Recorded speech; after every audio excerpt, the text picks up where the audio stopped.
Pondok Pesantren An-Nur di Dusun Kersan, Desa Tegorejo, Kecamatan Peganduan, Kendal adalah salah satu pondok pesantren tua di Kabupaten Kendal.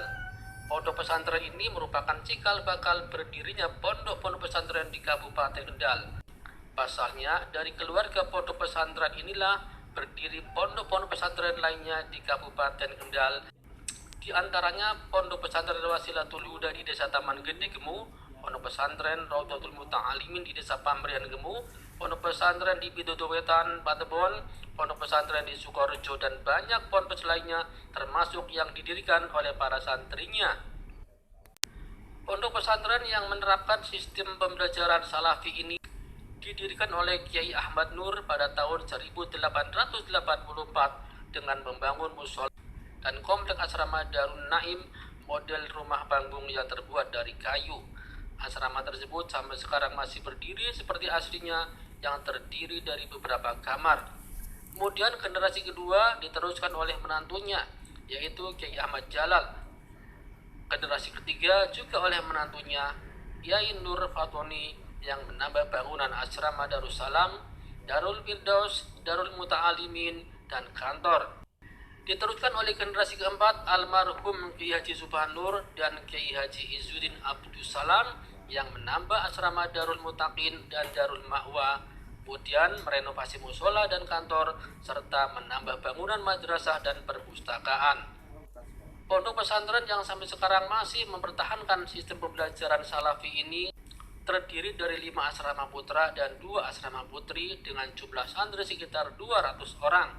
Para santri sebagian besar dari wilayah Kabupaten Kendal dan ada yang berasal dari luar Kendal seperti Batang, Cirebon, Pekalongan, Demak, Tegal, dan daerah lainnya.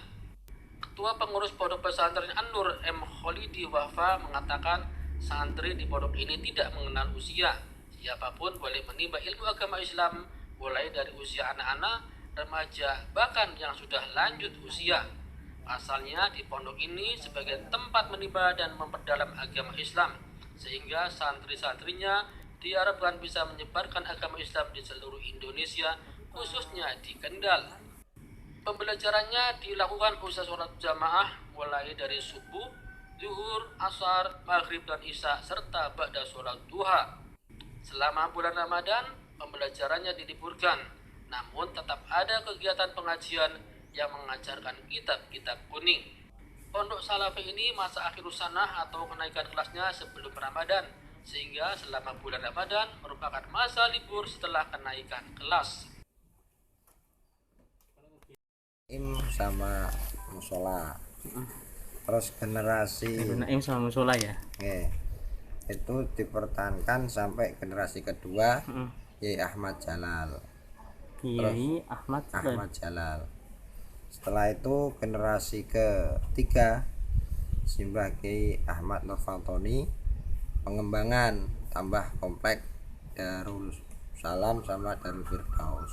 Ahmad Nur Fatoni, pengembangan ya, tambah 2 komplek Darussalam sama Darul Firdaus, ditambah kantor yang lama. Ini kantornya direnov, kantor yang lama. Terus generasi keempat Abah Ki Ahmad Subhanur, pengembangan, merenovasi musola, merenovasi kantor, dan tambah 2 komplek Darul Mutaqin sama Darul Ma'wa, dan tambah 1 madrasah. Salah satu santri yang sudah lanjut usia adalah Muhammad Agnin Hasan Pemalang, yang sudah 3 tahun terakhir ini belajar di pondok. Kakek yang ketika remaja pernah menimba ilmu di pondok ini mengaku merasa tenang dan tentram. Sebagai santri pun sekarang tetap ikut belajar kitab-kitab kuning yang diajarkan di pondok ini.